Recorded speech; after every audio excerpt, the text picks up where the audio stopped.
Sir हम दोनों आपसे पढ़े हुए हैं सर जी, साथ में ट्रेनिंग पीरियड में ही हमने साइको दिया सर। अच्छा। साइको भी निकला सर, 2 भी निकला सर। ये बहुत बड़ी इंस्पिरेशन है आप उन सभी बच्चों के लिए जो ग्रुप डी में नौकरी करते हैं और वो ये सोचते हैं कि बस जीवन यहीं पे समाप्त हो गया, अब ग्रुप डी में करते करते अपना आराम से जीवन निकाल देंगे।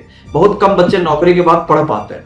तो उस टाइम हम देखे और फर्स्ट टाइम में ही आपको फॉलो कर लिए सर। उसके बाद सर जितने सारे आपके प्लेलिस्ट में वो वीडियो थे सब देख डाले सर। महीने के लास्ट दिन आपके अकाउंट में सैलरी आएगी तो सारे दुख दूर हो जाते हैं सर। सारे स्टेशन पे कोई ना कोई आपको मिल जाएगा सर, कोई ना कोई मिल आपका जाएगा। स्टूडेंट। बिल्कुल। आजकल तो बहुत मिलते हैं सर, जिनसे पूछो तो सर आपका नाम लेते हैं सर। और ये मेरे लिए सौभाग्य की बात है सर कि हम आपके सामने हैं सर, आपको हम दे पॉइंट्समैन काम कर रहे हैं, उन सबको मैं जानता हूँ सर। और ऑलमोस्ट सभी कोई आपको जानता है सर और आपसे पढ़ा है सर।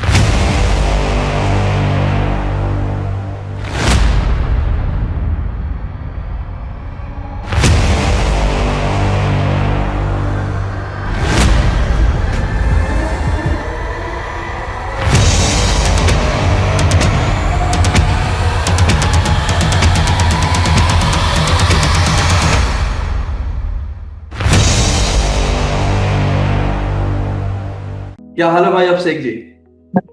नमस्कार भाई, नमस्कार नमस्कार। और कैसे हैं आप?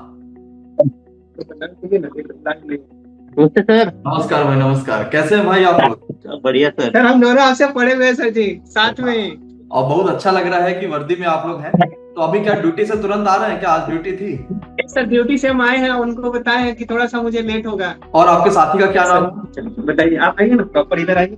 सर मैं गिरधारी कुमार यादव झारखंड से बिलोंग करता हूँ सर। अच्छा, आप झारखंड से। और अभिषेक जी आप कहाँ से हैं? हम बिहार सारण जिला से हैं सर, छपरा जिला। अच्छा, बिहार के छपरा से हैं। तो अभी जैसे ये पता चल रहा है कि आप पहले ग्रुप डी में थे, उसके बाद जीडीसीए के थ्रू एलपी बने। तो दोनों लोग ही बने ऐसे कि खाली आप बने हैं? दोनों सर, दोनों हम लोग एलपी है सर जी, जीडीसी से। अच्छा, दोनों लोग ही जीडीसीए से हैं। तो ग्रुप डी वाली ज्वाइनिंग कब हुई थी? 2019 वाले की? हाँ, 2019 बैच के सर हम लोग। अच्छा, ठीक है। आपकी ज्वाइनिंग कहाँ पर है और किस किस उस पे है, स्टेशन पे? सर जी मेरी ज्वाइनिंग जो है वेस्टर्न रेलवे मुंबई डिवीजन में और वसई लॉबी में मेरी ज्वाइनिंग हुई है सर। अच्छा, मुंबई के वेस्टर्न उसमें लॉबी में हुई है। ठीक है। तो अभी आप पहले ग्रुप डी में थे, तो ग्रुप डी में कितने साल आपने नौकरी किया, फिर जीडीसीए का कैसे पेपर दिया? सर ग्रुप डी में हम लोग ऑलमोस्ट 2.5 साल वहाँ पे मैंने किया सर, वर्किंग किया। उसके बाद जीडीसी की एग्जाम आई, फिर हमने उसको फॉर्म भरा। साथ में सिमिल्टेनियसली हमने ओपन से भी डाला था कोलकाता जोन से सर। तो हमारा वहाँ भी सिलेक्ट हुआ। वहाँ पे सर जो प्रोसेस था वो थोड़ा डिले था। और हमने जो ये था इनका जो जीडीसी का प्रोसेस था, वो जीडीसी का प्रोसेस पूरा फास्ट हुआ और फास्ट होकर के हम ट्रेनिंग करने चले गए सर। और ट्रेनिंग पीरियड में ही हमने एक्टिविटी 2 दिया। ट्रेनिंग पीरियड में ही हमने साइको दिया सर। साइको भी निकला सर, एक्टिविटी 2 भी निकला सर। ग्रुप डी वाला जो पोस्ट था वो कौन सा था? सर हम ग्रुप डी में जो पोस्ट था वो इलेक्ट्रिकल टीआरडी में सब पोस्ट आते हैं, सब ब्रांच आते हैं, जिसका नाम होता है इलेक्ट्रिकल टीआरडी पीएसआई। अच्छा, इलेक्ट्रिकल टीआरडी वाले में थे। तो इसमें काम क्या होता है? जी सर, मतलब इसमें बहुत सारे सब ब्रांच होते हैं। टीआरडी में भी बहुत सारे सब ब्रांच होते हैं, जैसे ओएचई होता है एक ब्रांच, और एक होता है पीएसआई, और इस तरीके से एक होता है पावर वाले। तो हम पीएसआई में थे। तो पीएसआई का क्या काम होता है कि वहां पे फीडिंग की जाती है। जैसे कि कोई कंपनी से बिजली है, वहां से उस बिजली को ना वहां पे ट्रांसफार्मर थ्रू स्टेप डाउन करके हम ओएचई 25 केवी 25,000 वोल्टेज के रूप में हम ओएचई को देते हैं। तो इसमें क्या पढ़ने का समय आपको मिल जाता था कि उतना काम नहीं था ग्रुप डी में, पढ़ने का समय मिल जाता था? बहुत मैनेज करना पड़ता था सर। काम तो रहता ही है सर, हर एक पोस्ट में रहता ही है। लेकिन क्या था सर कि लगन था कि हमें थोड़ा आगे जाना है, तो बस टाइम निकाल लेते थे सर। तो ग्रुप डी वाली ज्वाइनिंग आपकी कब हुई थी, किस साल में? ग्रुप डी की ज्वाइनिंग हमारी हुई थी 2023 के 13 जून 2023 में। जून 2023 में। और आपने फिर जीडीसीए के लिए मिनिमम 2 साल का नौकरी जरूरी है ना? हाँ सर, जीडीसी के लिए 2 साल का नौकरी जरूरी है। फॉर्म भी आया था। बहुत सारे बच्चों ने इसलिए फॉर्म नहीं भरा क्योंकि उनकी जो प्रोविजन पीरियड मांग रही थी वो 2 साल की मांग रही थी, और उनका पूरा नहीं हुआ था। तो फिर क्या हुआ ना कि बहुत बच्चे फॉर्म भरे। तो मैंने भी लास्ट डेट था, मैं घर जा रहा था, तो मैंने सोचा कि फॉर्म डाल ही देता हूँ। क्या है, बट एक्चुअली क्या था, मेरा फोकस ओपन पे था। ठीक है सर, मैंने फॉर्म तो डाल दिया था ओपन वाला। 2024 की ओपन वाली भर्ती पे। कि उस पे मेरा फोकस था, बट फिर भी मेरा रूममेट ने बोला कि डाल दो, मैंने तो डाल दिया है, अब पता नहीं सबका एक्सेप्ट कर ले फॉर्म। क्या है कि अब बच्चे लोग कुछ बोल रहे हैं, ट्विटर कैंपेन वगैरह चला रहे हैं, तो शायद अपना एक्सेप्ट हो जाए WR पे। तो हमने बोला कि ठीक है डाल देते, लास्ट डे डाला सर और फॉर्म एक्सेप्ट हो गया सर, इस तरीके से। अच्छा, ये बहुत बड़ी इंस्पिरेशन है आप उन सभी बच्चों के लिए जो ग्रुप डी में नौकरी करते हैं और वो ये सोचते हैं कि बस जीवन यहीं पे समाप्त हो गया, अब ग्रुप डी में करते करते अपना आराम से जीवन निकाल देंगे। बहुत कम बच्चे नौकरी के बाद पढ़ पाते हैं, क्योंकि अगर जेब में 10 रुपया भी या 10,000 रुपया भी आना शुरू हो जाता है ना, तो फिर आदमी आगे का सोचना कम कर देता है। लेकिन आपने नौकरी करते करते, वो भी ग्रुप डी की नौकरी करते करते समय निकाला, GDCA का पेपर दिया और उसके बाद आपकी फाइनल ज्वाइनिंग ALP में हो गई। तो GDCA में सब्जेक्ट क्या होते हैं, क्योंकि बहुत सारा ग्रुप डी का भी बच्चा इस इंटरव्यू को देखेगा, तो GDCA में सब्जेक्ट क्या होते हैं और ओपन भर्ती से GDCA वाली भर्ती अलग कैसे होती है? जैसे जैसे सर इसमें क्या होता है कि 110 क्वेश्चन आते हैं, और इसमें तो CBT 1 ही होता है। एक्चुअली CBT नहीं होता है सर, ऑफलाइन एग्जाम होता है। अब जो होने वाली है वो सारे के सारे CBT होंगे और उसे रेलवे बोर्ड कंडक्ट करवाएगी, लेकिन अभी से पहले रेलवे बोर्ड कंडक्ट नहीं करवाती थी। हाँ, तो उसमें क्या होता था, 110 क्वेश्चन होते थे, ऑल ऑब्जेक्टिव होते थे, मतलब MCQ 4 ऑप्शन, और उसमें से हमें करना होता था 100 क्वेश्चन, मतलब 100 क्वेश्चन, 110 में से 100 क्वेश्चन करना होता है। क्वेश्चन जो होते हैं वो क्या होते हैं कि लोगों से रिलेटेड होते हैं, इंजन से रिलेटेड हो। ग्रुप डी में जितने सारे ये हैं पोस्ट हैं, उन सारे पोस्ट से कुछ ना कुछ क्वेश्चन होते हैं। जैसे कोई अपना TRD से कुछ क्वेश्चन हो गया, बाकी ट्रैकमैन से भी कुछ क्वेश्चन हो गया, और भी बहुत सारे जितने कैरेज वाले हैं, सारे SNT वाले हैं, मतलब सारे पोस्ट से। रीजनिंग, जीके, जीएस, साइंस ये सब नहीं आता? सर हम आते हैं उस पे, तो रीजनिंग का भी क्वेश्चन होता है सर, मैथ्स का भी क्वेश्चन होता है। हमारे एग्जाम में हमें याद है कि 20 से 25 क्वेश्चन मैथ्स के क्वेश्चन थे सर। अच्छा अच्छा, मतलब नॉर्मल यही होता है, लेकिन फिर भी क्योंकि आप लोग नौकरी कर रहे हैं तो आप लोग के लिए नौकरी से संबंधित चीजें भी पूछी जाती हैं। कुछ कुछ होते हैं सर, 50% हम बोलेंगे कि वही होता है सर, हमारे डिपार्टमेंट से रिलेटेड कोई। तो GDCA को लेकर तो रेलवे के अंदर जो नौकरी कर रहे हैं उनका बड़ा क्रेज होता होगा कि GDCA का पेपर दो और उसके बाद अपने आप को थोड़ा सा अपग्रेड करो। कंपेयर करें ओपन से इजी होता है थोड़ा सा। तो GDCA का तैयारी आप लोग कहीं से करते हैं? कोई ऑनलाइन कोचिंग तैयारी कराती है या कोई और कराता है? ऐसे तो हम लोगों ने ट्राई नहीं किया था सर, ग्रुप डी के टाइम पे ही सर आपका मैथ्स वगैरह पढ़ते थे सर, तो उसी से बहुत प्रैक्टिस किया था ग्रुप डी के टाइम पे। तो सर अच्छा, उस टाइम रैंक भी अच्छा था सर। कि जैसे अपने पास 2-4 बच्चों ने मैसेज दिया था कि सर हम GDCA की तैयारी करना चाहते हैं, अपने आप को अपग्रेड करना चाहते हैं, लेकिन कैसे पढ़े क्योंकि लंबा समय हो गया। तो क्या इस पर कोई ऑनलाइन क्लासेस चलाया जाए या कुछ ऐसा चीज किया जा सकता है? बच्चों की आवश्यकता है। जी सर, एक चीज हम बताना चाहेंगे सर, जैसे कि जिन लोगों का हमारे साथ, जैसे 2019 बैच वाले सर ऑल अच्छे थे सर, सभी के सभी अच्छे थे। हाँ। लेकिन क्या है कि जो 2019 से पहले वाले जो ज्वाइन किए हैं या उससे भी पहले वाले जो ज्वाइन किए हैं और वो इस पोस्ट पे आना चाहते हैं, जैसे LP के पोस्ट पे आना चाहते हैं, सब कोई जानते हैं कि इसमें जो सैलरी होती है वो सर थोड़ा हाई होता है। हाँ। तो जिनकी बेसिक ना ग्रुप डी से भी ज्यादा है उनकी पेमेंट, सॉरी जिनकी बेसिक LP से भी ज्यादा है, जिनकी सैलरी LP से भी अभी ज्यादा है, वो भी LP में आना चाहते हैं, क्योंकि यहाँ पे प्रमोशन फास्ट है LP में, सीधा 2400 ग्रेड, उसके बाद डायरेक्ट 4200 ग्रेड पे पहुंच जाते हैं। तो बहुत कोई यहाँ पे आना चाहते हैं, तो बहुत पीछे से मीन्स की जिनकी 10 साल नौकरियां हो गई है वो भी हमारे साथ आए हैं। ट्रैकमैन में जिनकी 2016 की ज्वाइनिंग थी सर, वो भी हमारे साथ ज्वाइन किए हैं। तो उनमें क्या था सर कि मैथ और रीजनिंग वो भूल चुके हैं। हम लोगों को तो बहुत था सर कि हम तत्काल पढ़ करके आए थे, रिसेंटली पढ़े थे तो अच्छा था, लेकिन जो बहुत दिन पहले पढ़े सर, तो वो क्या होते हैं, रट्टा मार लेते हैं डिपार्टमेंटल संबंधित को, लेकिन मैथ और रीजनिंग और जीके वगैरह, ये सब GS वगैरह उनको बहुत परेशान करते हैं, और बहुत सारे बच्चे इसीलिए छट गए हैं सर। तो ये मतलब हमारे पास क्वेरी थी, क्योंकि लोगों ने ये कहा, बच्चे फोन में आया था कि सर रेलवे के लिए कहीं और जाने का मन नहीं करता है, तो GDCA भी तैयारी करा दीजिए तो कम से कम अपने आप को अपग्रेड कर पाए। तो GDCA कोविड के समय तो रुक गई थी, लेकिन फिर अभी जो है लगभग हर साल हर 6 महीने पे एक बार रेलवे दे रहा। ग्रुप डी की तैयारी जब आप कर रहे होंगे, उसी समय रेलवे की NTPC की भर्ती भी आई, तो क्या आपने NTPC? हाँ सर, NTPC भरे थे सर, और उसमें मेरा टाइपिंग में हम छठे थे सर। अच्छा, टाइपिंग तक आप गए थे, वहां से छट गए थे, ठीक है। तो ग्रुप डी की तैयारी के लिए आपने अपना रूटीन कैसा रखा, किस तरीके से तैयारी करी? गणित, जीके, GS, रीजनिंग, कहाँ आपको मदद मिली, साइंस वगैरह कैसे आपने?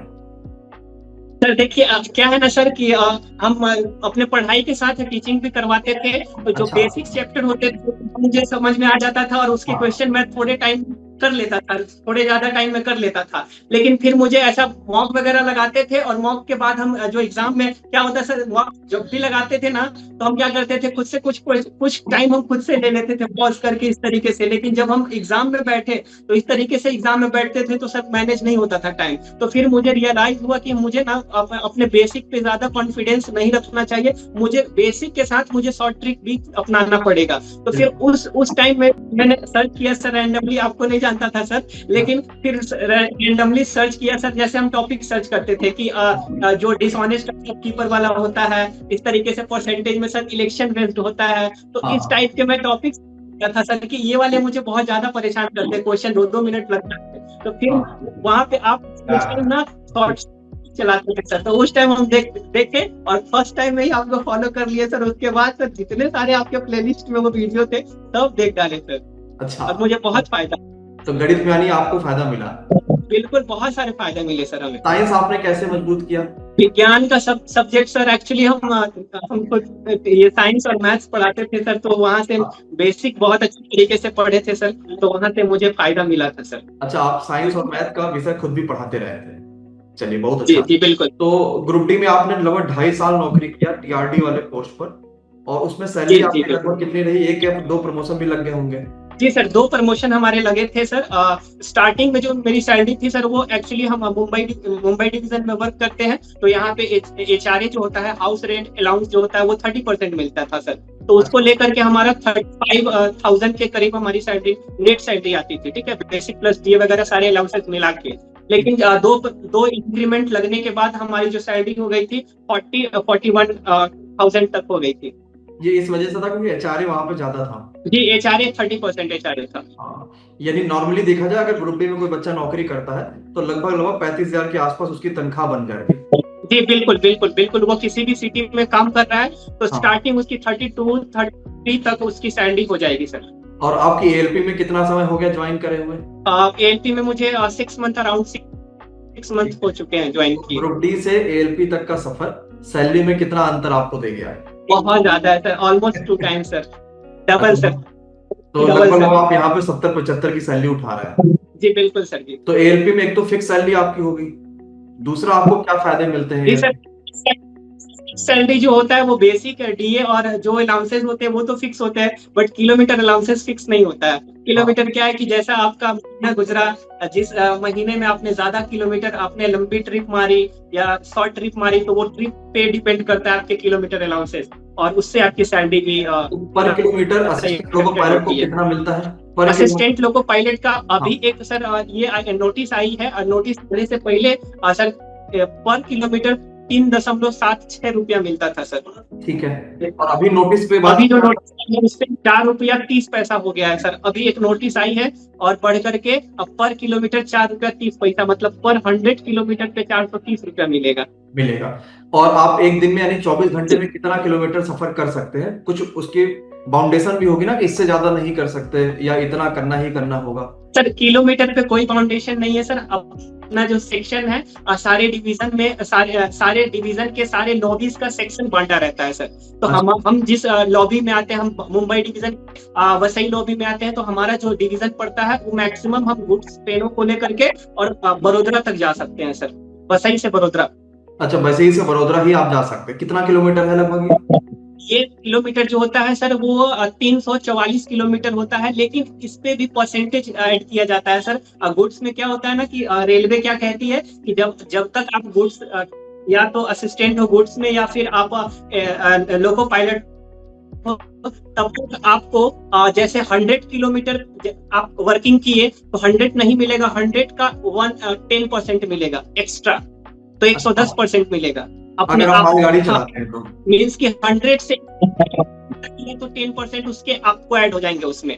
200 क्रॉस किया तो जितना किया उसका 20% ऐड होगा। ऐसे इस तरीके से सर मैक्सिमम 40% एक्स्ट्रा मिल सकता है। तो हम अगर वसई से बड़ोड़ा जाते हैं तो 344 गया तो 300 से ज्यादा हो गया, तो 40% ऐड होकर के मुझे टोटल सर 483 किलोमीटर एक ट्रिप का मिल जाता है। ये तब मिलता जब आप मालगाड़ी चलाते हैं? मालगाड़ी पे सर इनिशियली हमें मालगाड़ी पे रखा जाता है। जैसे सीनियर एलपी में प्रमोशन हो जाता है, मुंबई में देखा जाता है कि सर 1.5 से 2 सालों के अंदर में प्रमोशन हो जाता है सर सीनियर एलपी में तो फिर पैसेंजर गाड़ी पे, मेल एक्सप्रेस पे और पैसेंजर पे ऐसा चढ़ा दिया जाता है सर। ठीक है, चलिए ये अच्छा लगा। यानी कि कुल मिला के अगर कोई बच्चा असिस्टेंट लोको पायलट बनता है तो शुरुआत में 60-70 हजार रुपया आराम से उसकी सैलरी बनने लग जाएगी। ठीक है, अच्छा अभिषेक और भी 2-4 चीजों पे थोड़ी सी बात करेंगे। एक तो जब बच्चा असिस्टेंट लोको पायलट की 2024 में वैकेंसी आई, कई सारे जोन की ज्वाइनिंग वगैरह हो गई जहां पर हम लगातार इंटरव्यू कर रहे हैं। तो बच्चों में जो बहुत क्वेरी है, जो नया बच्चा तैयारी करना चाहता है वो ये जानना चाहता है कि लोको पायलट बनने में क्या क्या चैलेंजेस हैं, क्या ये रेलवे की सबसे अच्छी नौकरियों में से एक है, हम घर पे समय दे पाएंगे कि नहीं दे पाएंगे, अपनी पढ़ाई पर दे पाएंगे कि नहीं दे पाएंगे, इन सभी चीजों को लेकर क्या क्या चैलेंज आपको लगते हैं? सबसे पहले अगर हम असिस्टेंट लोको पायलट में हैं, आजकल सभी को चाहिए होता है सर, लोग कितना भी कुछ कह लें फिर भी उन्हें चाहिए सर पैसा।